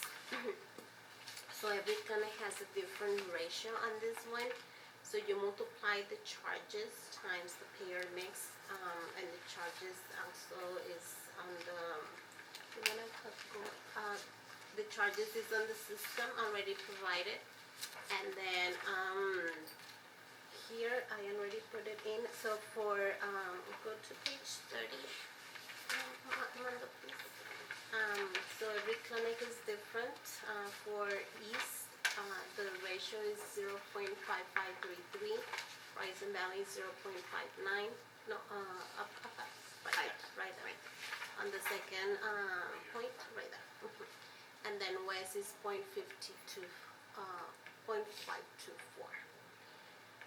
And it is all digits, because that's the closer that you will get to your total once you multiply by the total charges. So that's why I have 4 digits. So that's how you get that information there. The visit per professional per hour, that's presented by the clinic director or the supervising physical therapist. The information is obtained from the time clock report, and that's from the OC gathers the information, and then is divided, the visits divided by the hours the professionals work the previous week. That information is also to be sent to me on a weekly basis on Mondays, because I also need that information for my reports. Then the 97530, that's presented by a physical therapist, and we multiply the total units that are given on the report, and it's on the billing charges times 40%, and then you just look for the 97530 that when you run the report on the billing analysis. So that's presented by the physical therapist. We had very detailed training session with everybody. So does anybody have any questions how to gather this information? I think by now everybody is very familiar with this numbers matrix. Any questions?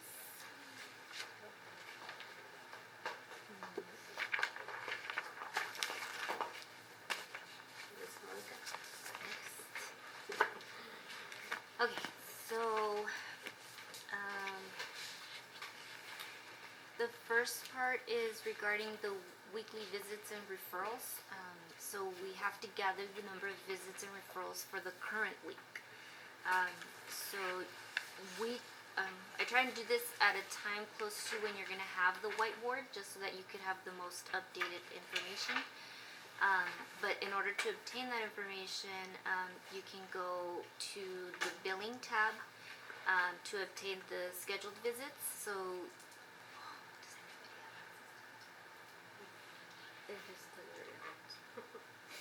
well, this is the OCs. Yeah, okay, sorry. So under the billing tab, you're gonna put the start and the end date will be the same. I mean, it'll be for the week that you're doing. So then, let's say you're doing this week, you're gonna select the clinic, and then the visit status should be all, providers should be all. The visit type should also, well, you're gonna have two. One is for all, and then one is for initial. So the one for all, it's gonna give you your visits, and then the one for initial will give you your scheduled referrals. So it'll be the same thing, you'll do the same thing twice and then input that number. The budgeted, you'll have that on your operations report, given to you by Sylvia. On the next one is the new patient log. That information, you grab it from the new patient log. So it tells you there where to go to find it. And then you just basically have to count the number of new patient calls and record how many there were the previous week. And then you give a summary. So you're going to say total received this many were scheduled, this many are pending, and this many were no's, and then why were the no's. So that's just the print screen. And then the next one is the PTO calendar. So it tells you where to go to find it, and it's a 2-week forecast. So you're pretty much giving a summary of the professionals that are going to be out. And then, so that's just a print screen. The tier 2 status, we just refer to progress note procedures, which are going to follow. And then under the scheduling, so the receptionist gives any corresponding updates regarding scheduling issues. So like, for example, that clinic is having several patients that have been canceling due to being out of town or going out of town. So any of that type of stuff. And then the next one would be stragglers. So it tells you where you can go to see the stragglers. And then pretty much on here is where you're reporting how many stragglers each professional and front office have pending. And then that's just a print screen. For marketing, this is information that we gather from the bi-weekly marketing case management conference calls. Just change that real quick. And then, okay, so this one. The next one is number of thank you cards, birthday cards, DC cards, and the number of new referrals, calls / emails. So on this one, the team leader for each clinic will report how many thank you cards, birthday cards, and discharge cards there were for that previous week. And then for the Professionals or team instead of team leader? at least it's the team Is leader. it team leader? Is it the team leader at the other 2 clinics too? No. No. It's the professionals? Oh, is with it Yeah, Bill? it doesn't, all right. And who's with Bill? Who does it do? Oh. So what should we? Front desk. Your Team designated leaders team slash member. Designated team member. front desk. Designated person. because, There's such context. okay. All of it. Okay, and then, okay, so the one that says number of new referrals, calls / emails, what's supposed to be done is each therapist or assigned PTA will call to follow up with all new patients, as part of patient engagement. Not happening here. Eastside doesn't do it. But we should. Horizon doesn't. We haven't. There's something that we need to revisit, Rudy, because when Monica and I met regarding this section, nobody's doing it right now, so. I think it's because we haven't gotten into a habit. I did one today. You're my witness. I don't need all that I did yesterday. But I didn't call, I had her call. Just- So it doesn't count, sorry. Jessica Take called. credit, Cassandra, take credit. But you know, at least it got done. So whether it's a PT or a PTA or even a front office person, you know, just so we can let them know how you're doing from yesterday's treatment. Is there something we can do for you differently? Are you happy with what you received? That way we get them from the beginning engaged in their treatment. I think it's very important. So I think that you should put in PT, PTA, or front office. Can the team lead be? Yeah. Reason why is because the Eastside is usually gets packed at a certain time.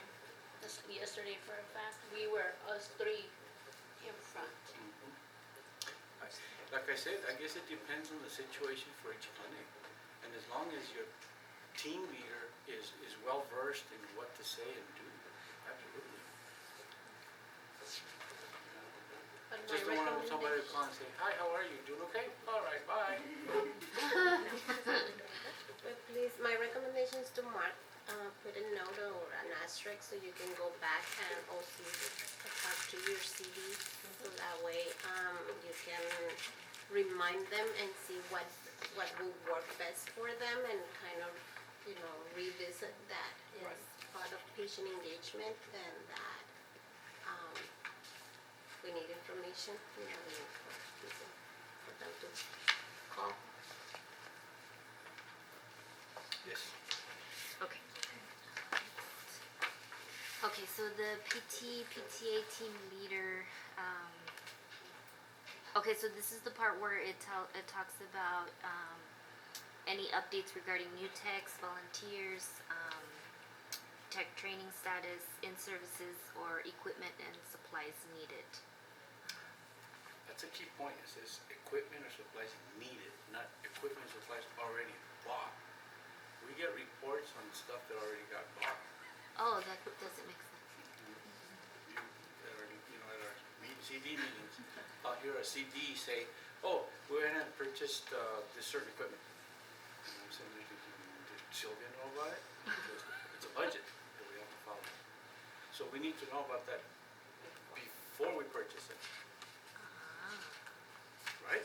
I mean, it says Needed. equipment or supplies needed, not purchased. Right? Because we could have something that costs $10 and we have something that costs $1,000. And so where are we gonna draw the line? It's just write down what you need, we'll discuss it on the CD meetings and then we'll approve it. That should be the procedure, and I don't think we cleared it up before. I'm clearing it today. Okay. Just so we have a better control of the budget, because Sylvia will get mad at us. So does that mean when I get an X number of order, I need to make sure that it's been CD approved? That's what we need to discuss first, to see if there's a limit, like if it's under 50, go ahead, you don't need to bother us, whatever. But let me see, on the next CD meeting, we'll get back to you all as to what the procedure will be. Right, because for the most part, if I get any unusual order, I usually go to Anna and Sylvia first. Be like, wait, Oh, wait, you do? just so y'all know, this is coming up. And then Sylvia will give you the ultimate yay or nay. So I'm thinking, like clinic and office supplies, no, I mean. No, yeah, of course, something we're you talking just about, freak- yeah, like equipment that, you know, I don't know, anything that's unusual that like, hey, can you get this at SMU? Well, wait a moment, Mhm. that's never been approved. Okay. And then the last one is regarding administration. So like the clinic director or the supervising PT will go over any operations any updates needed, or also go over any updates that were discussed at the previous CD meeting.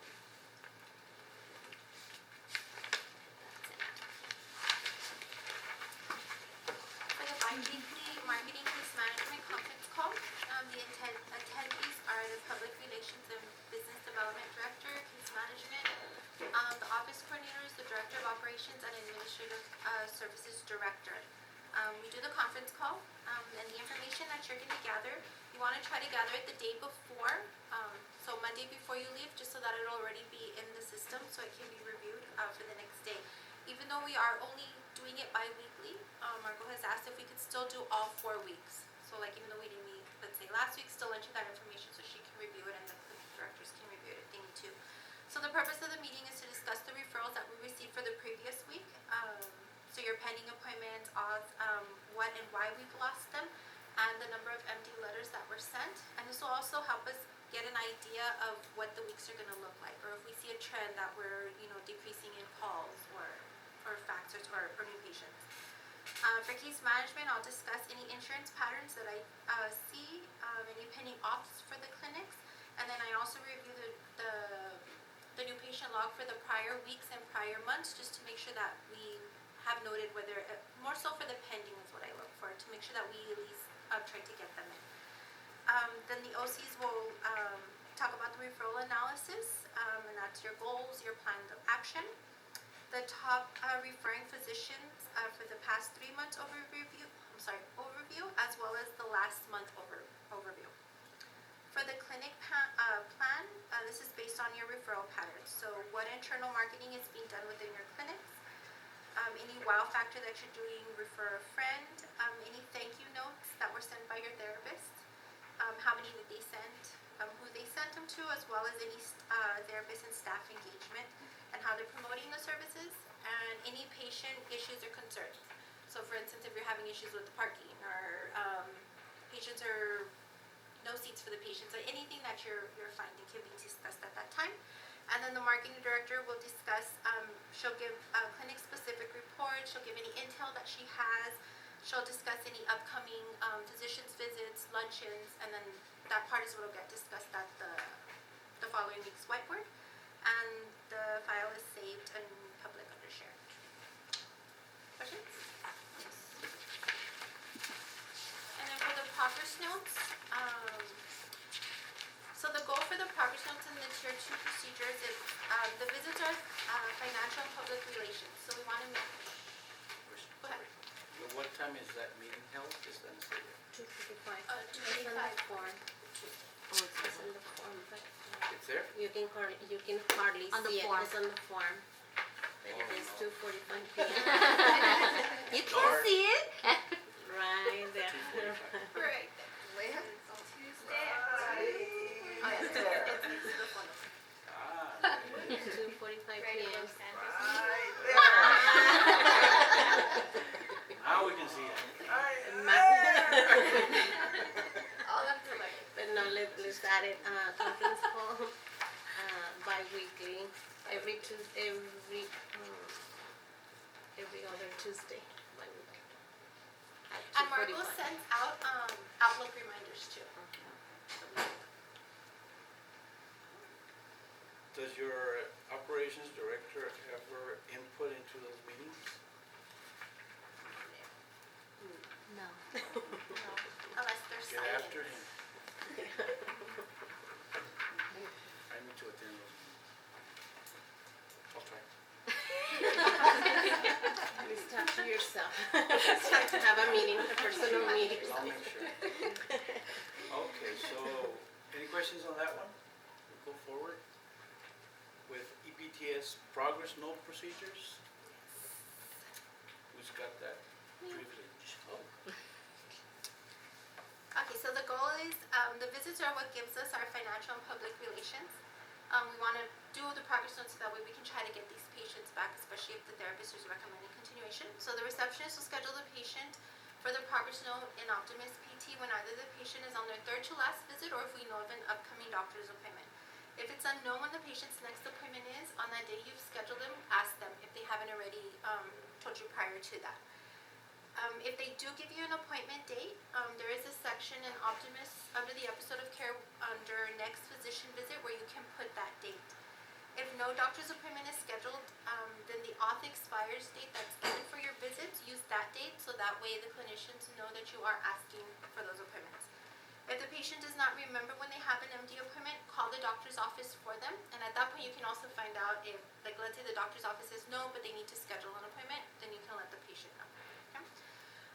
So the receptionist will prepare the green progress note form, just the demographics and the receptionist section.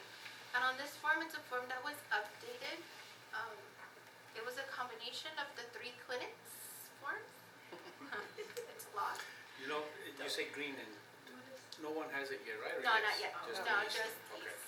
Yeah, they, East was piloting it. Mhm. So it'll be a green form, so that way it's the same color at each clinic if they're, Lime. huh? Lime. I'm sorry, it's a Lime. lime green. So that way if a clinician is going to any of the Gray. other facilities, they're aware of that form. This form is gonna have a dual purpose that Chola's gonna schedule an in-service later on because it affects more of the clinicians and the tech team leader. And what it is, it's to try to get the progress note, but then it's used as a dual purpose for patients that, let's say the insurance only gives a partial amount of visits. There's some insurances that just a treatment note, an extended treatment note can be done to try to get those. So that's kind of like where this is moving forward to. But basically, it's a form just to notify our therapist that they need to do a progress note. So as of right now, the only parts that would need to be filled out by the front office would be the date, the patient's name, the insurance, and the date of birth. And then on the left-hand section under receptionist, it'll be the visits remaining, so 3 of 8, whatever it may be.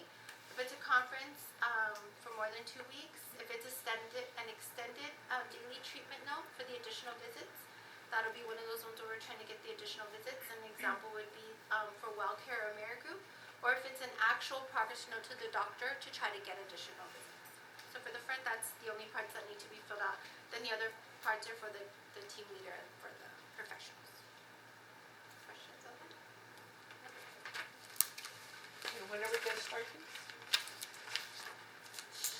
She hasn't said, but she did say that she wanted for them to start using, so I don't know if you can send. I'll put it in, I'll put it in public.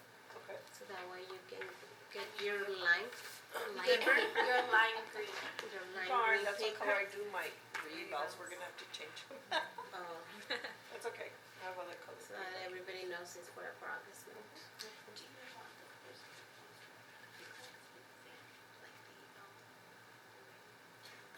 That would be something, yeah, that we need to go to. Okay. If we're gonna uniformly do everything the same, and you know, the reason this is happening more and more now is because we have so many professionals moving around, and it's so different, and I experienced it with HV, so different going from here to there. Here I know immediately, I don't even have to look at it anymore, what I need to do, because I know my patients. I go to HV or East, I have no clue what these patients do. So when I get there, and I'm saying me, but it's Chole as well, and Chelsea, and Mike, and Amanda, anybody, to go to a clinic blindfolded, and we have evals and re-evals that we've never seen before. That re-eval is an actual eval, because we have to review, ethically, we have to review what that person had before, so we can determine that re-eval. Any clinician can do it. A clinician says, I can't do that re-eval because Alma did it. That's wrong. We are trained in making sure that we assess the patient's needs at eval, at re-eval, and at discharge. And if somebody's not doing that, I need to know as the director of operations, so that I can sit down with them. But it's difficult to go to a clinic and not have uniformity. Yeah, that's what I wanted to say. And so if we have the progress note the same, the eval sheet and the re-eval sheet the same colors, then anywhere we go, we know exactly what to do. Okay. So Lydia, you will be in charge of putting the colors? When will those come? What color does everybody use? Like for evals? What Evals, colors? we use white. In West? White. And then revals? Lime green. Gold. Huh? Gold, yellow. We use gold. Sorry. So Okay. you have to change. So Ours is gonna be gold. Sorry. for revals. It's gonna be. Sorry. It's not yellow, it's gold. I'm just. I want yellow.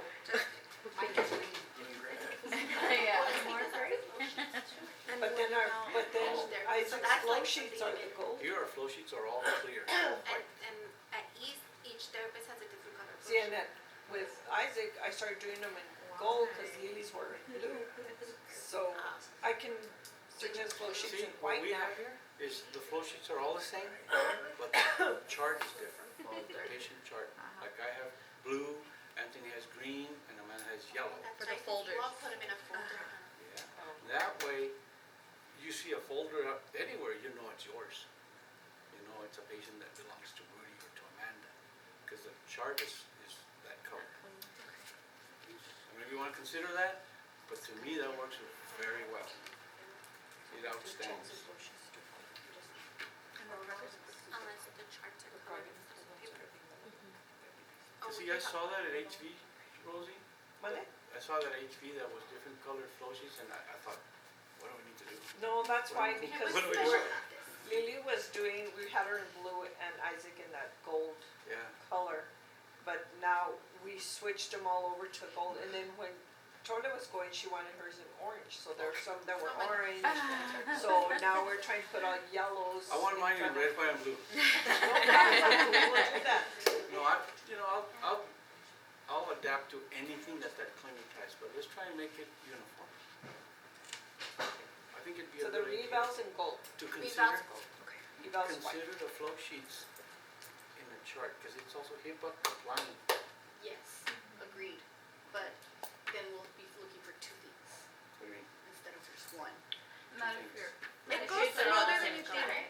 no, Oh no, I'm talking about, we're gonna be looking for the flow sheet, and then we're gonna be looking for the chart, because somehow they will be. It's attached to No, the it's chart. it's attached to the The chart. flow sheets in the. They have prongs that Show attach them to one. it. That's how No, the no, central I know, Oh, I'm just saying, they'll be separated. I just see it not going well. No, it Oh, went pretty everything- smooth. Even when I was here on the west side, I feel like I adapted to that a lot more easier than the charts being solely on the horizon values. So I mean, So, So are you gonna want, like, when you see our evals and you go back and we schedule those patients with you for that day, do you want them in a certain color no, folder? I mean, cause no, pretty not, much we're gonna leave them all under, like, Isaac because yeah, for he's gonna take now. over.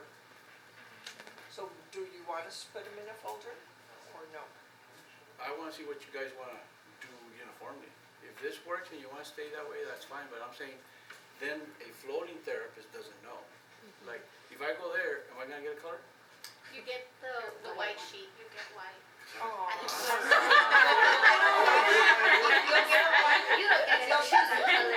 You'll get the white flow sheet, but then before you leave, you'll let us know, okay, after me, I'm gonna assign this patient to Chole. So then we add the orange flow sheet on top of yours, saying, okay, this is gonna be Chole's from now on.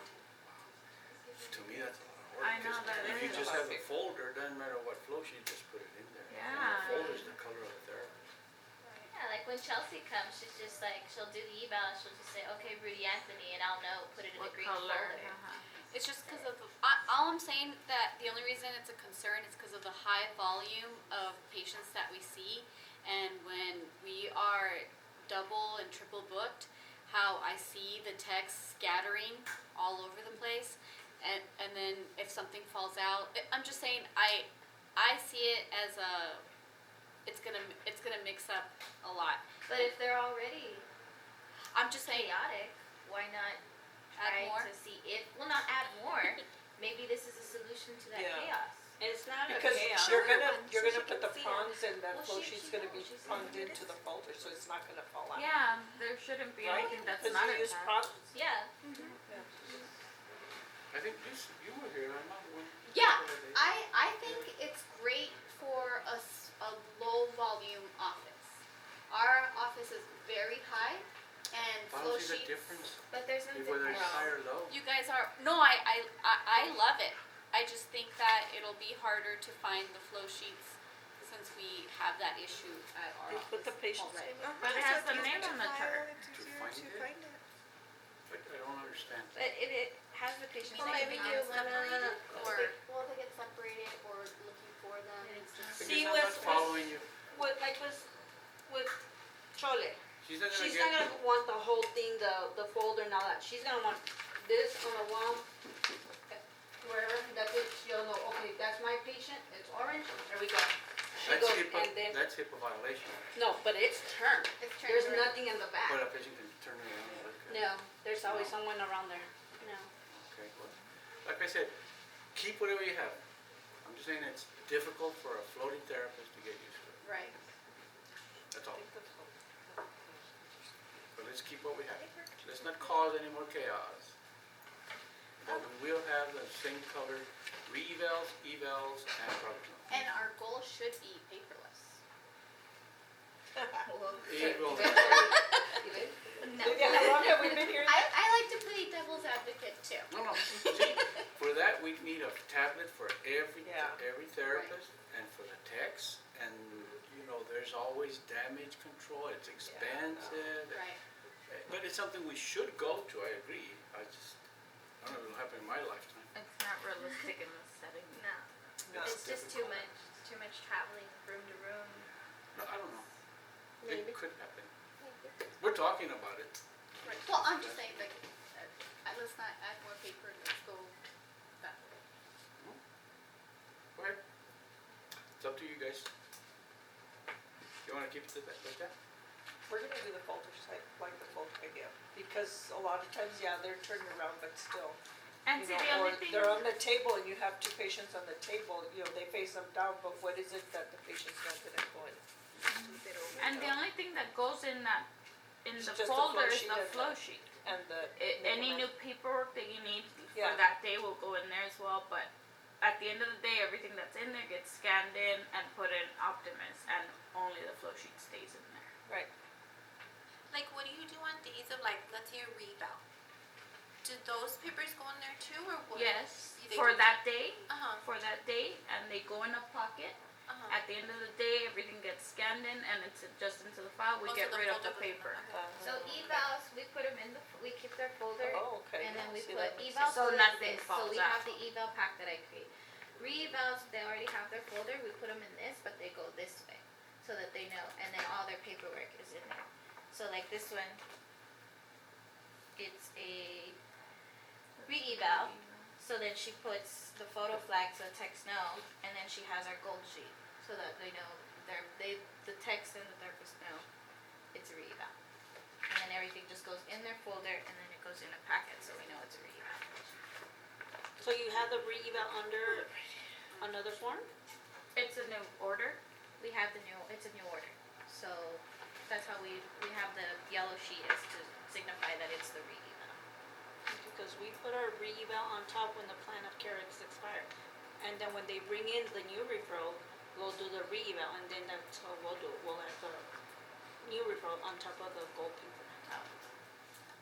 I mean, either way, all the paperwork's in there, it just, they don't tell us to have a certain way to put it.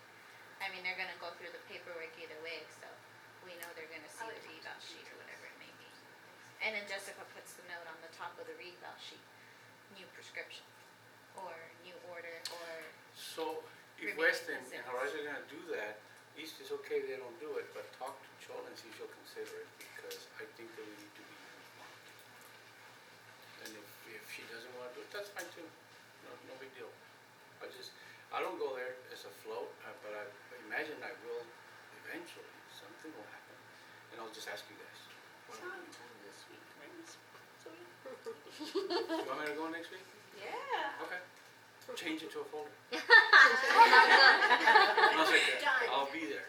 All right. So wherever you need me, I'll be there. All right. So let's leave this for another discussion with you all at the east side as a clinic, and then let's look at it as an overall picture and what makes it easier for everybody. Okay. So, but for sure thing is the eval, the re-eval, and And the the, progress note. the colors, Same okay. colors. I think so. Okay, so once the PT or PTI has completed the document, they'll turn in the green progress note form to the designated basket in the front office. And the therapist should initial at the bottom of the flow sheet that the progress note was done and complete. The front office staff will go to the patient's visit for that specific day of Optimus and ensure that the visit type is selected as a progress report. And this is so that way once the actual report is printed, we're able to see the ones that were completed by the therapist, just in case something happens to that form and it doesn't make its way to you. The only exception would be is if a progress note was completed on the day of a discharge, that visit will still stay as a discharge type, so that way they can get cleared out of the Optimus system. Because there's another report that gets marked for that. The progress notes will be faxed to the MD office from Optimus PT, and the patient will be given a copy to hand carry if we know that they have a doctor's appointment. So that way we guarantee that we at least get